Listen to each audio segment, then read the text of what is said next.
गौतम बुद्ध की एक प्रचलित कथा के अनुसार एक दिन सुबह सुबह सभी शिष्य बुद्ध के प्रवचन सुनने के लिए एक साथ बैठे हुए थे। कुछ देर बाद बुद्ध अपने साथ एक रस्सी लेकर आए। तथागत के हाथ में रस्सी देखकर सभी शिष्यों को हैरानी हुई।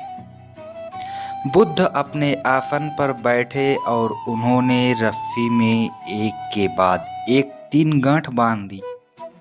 इसके बाद उन्होंने शिष्यों से पूछा कि क्या ये वही रस्सी है जो गांठ बांधने से पहले थी।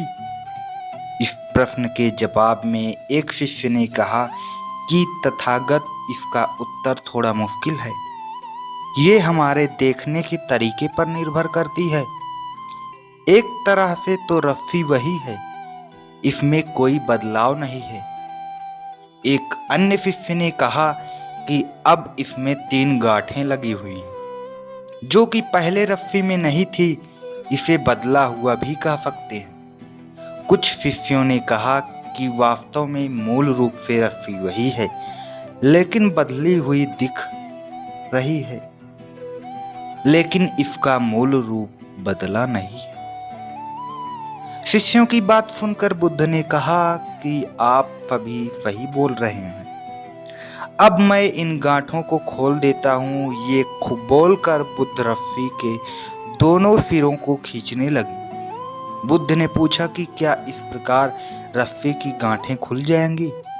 सभी शिष्यों ने कहा कि नहीं, ऐसा करने से तो गांठें और ज्यादा कस जाएंगी, इन्हें खोलना और मुश्किल हो जाएगा। बुद्ध ने कहा कि ठीक है, अब एक अंतिम प्रश्न, इन गांठों को खोलने के लिए हमें क्या करना होगा। शिष्यों ने कहा कि हमें इन गांठों को ध्यान से देखना होगा, जिससे हम जान सकें कि इन्हें कैसे लगाया गया है। इसके बाद हम गांठें आसानी से खोल सकते हैं। बुद्ध इस जवाब से संतुष्ट हो गए और उन्होंने कहा कि ये सही बात है। हम परेशानियों में फंसे रहते हैं और बिना कारण जाने ही उनका हल खोजने लगते हैं, जबकि हमें पहले समस्याओं को मूल को समझना चाहिए। जब समस्याओं की वजह समझ आ जाएगी तो उन्हें सुलझाना बहुत ही आसान हो जाएगा।